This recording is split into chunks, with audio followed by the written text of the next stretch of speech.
2nd. Today we will start a new chapter, chapter 12, measurement of length. Length यानी कि length होता है किसी भी चीज़ की लंबाई, किसी भी चीज़ को मेजर करना, तो उसकी लेंथ से हमें पता चलता है वो चीज़ कितनी छोटी है, कितनी बड़ी है. डेली यूज में हमारे पास बहुत सारी चीज़ें हैं, नोटबुक है, हमारी टॉवल है, पेंसिल है, बॉक्स है, जिसकी लेंथ हम इजीली फाइंड आउट कर सकते हैं. पुराने टाइम पे लेंथ लेने के लिए कुछ जो आज के टाइम पे जैसे हमारे पास होता है मीटर्स में हम पता करते हैं, कोई चीज़ है उसको हम इंची टेप के थ्रू पता कर लेते हैं वो चीज़ कितनी बड़ी है, कितनी छोटी है. लेकिन पुराने टाइम पे ये सारी चीज़ें नहीं होती थी. पुराने टाइम पे लोग किस तरह से मेजर करते थे, देखिए उसकी कुछ यूनिट्स यहाँ पर लिखी हुई हैं, यूनिट्स ऑफ लेंथ. जैसे कि फर्स्ट हमारा है HANDS PAN, hand span. Hand span क्या होता है? जब हमें किसी भी चीज़ का मेजर करना है तो उसके लिए हम हैंड स्पैन का यूज़ कैसे करेंगे. जैसे अभी हमें नहीं पता है कि हम स्केल से कैसे मेजर करें या इंची टेप से कैसे मेजर करें, तो हैंड स्पैन क्या होता है? हैंड स्पैन होता है बेटा थंब से लेकर के ये स्मॉल फिंगर तक की जो लेंथ है, जस्ट लाइक दिस. तो आपने सपोज दैट ये एक लाइन मैंने ड्रॉ की है यहाँ पर.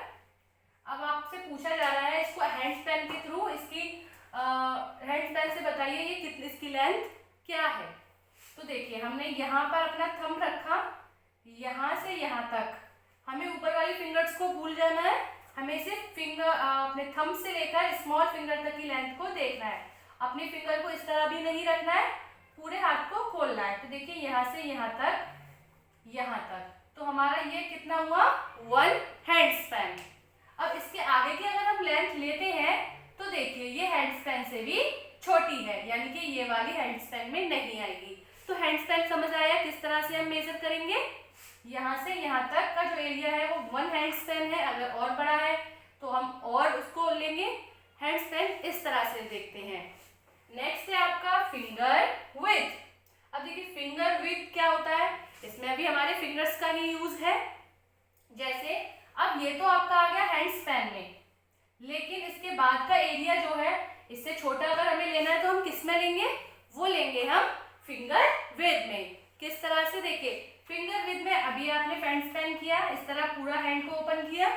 फिंगर विड्थ में आपको फिंगर्स को इस तरह रखना है. तो देखिए अब ये हैंड स्पैन में तो आ नहीं रहा है, तो इस एरिया को हम लेंगे फिंगर विड्थ में. तो देखिए हमें इस तरह से ये हमने यहाँ हमारा 1 हैंड स्पैन था, हमने यहाँ अपनी फिंगर को रखा और स्मॉल फिंगर कहाँ आ रही है? यहाँ तक आ रही है, तो हमने यहाँ टिक किया. देन अब देखिए ये वाला एरिया भी आपका हैंड स्पैन में नहीं आएगा, ये भी आपको फिंगर विड्थ में लेना है, तो हमने यहाँ रखा. तो देखिए यहाँ पर भी आ गया, यहाँ फिनिश हो रहा है, यानी कि इसका मेजर क्या हुआ? 1 hand span and 2 finger width. इसका लेंथ हो गया. ठीक है, ये हमने दोनों चीज समझी, हैंड स्पैन भी समझा हमने और फिंगर विड्थ भी समझा. अब हम समझेंगे क्यूबिट. क्यूबिट क्या होता है? क्यूबिट होता है वो भी इस फिंगर से लेकर हमारी जो एल्बो है यहाँ तक की जो लेंथ होती है उसे हम क्यूबिट बोलते हैं. जैसा कि अगर आपसे पूछ लिया जाए, कोई भी चीज आपको दे दी जाए, सपोज दैट दिस बोर्ड, इस बोर्ड की आपको ये बताना है ये लेंथ कितनी है और अपने क्यूबिट के थ्रू बतानी है, तो आप क्या करोगे? अपनी फिंगर को यहाँ रखोगे जस्ट कॉर्नर पे और यहाँ तक का एरिया आप देखोगे अपनी एल्बोज तक का. तो देखिए हमने यहाँ तक हमने किया मेजर, तो यहाँ से यहाँ तक का एरिया हो गया फर्स्ट क्यूबिट. अब देखिए इसको देखते हैं, देखिए ये यहाँ तक का हो गया, तो ये हो गया आपका 1 क्यूबिट, ये हो गया 1 क्यूबिट. कितने क्यूबिट हो गए?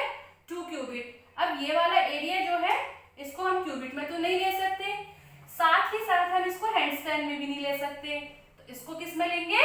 फिंगर विड्थ में, लाइक दिस. तो देखिए ये हो गया ये, और थोड़ा सा जो बच रहा है उसमें 2 फिंगर्स ये आ गई, तो ये हो गया आपका क्यूबिट.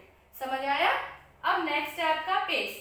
देखिए पेस क्या होता है? पेस में हम अपने पैरों का यूज करते हैं. जैसे हम चलते हैं तो हम चलने के थ्रू अब हमने हमारा पैर रखा, उससे हम दूसरा पैर जो है हमारा टच करके आगे रखेंगे, जो हमारा एरिया बनेगा उसको बोलेंगे हम पेस. ठीक है, तो आज आपने सीखा यूनिट्स ऑफ लेंथ में finger with cubit and paste.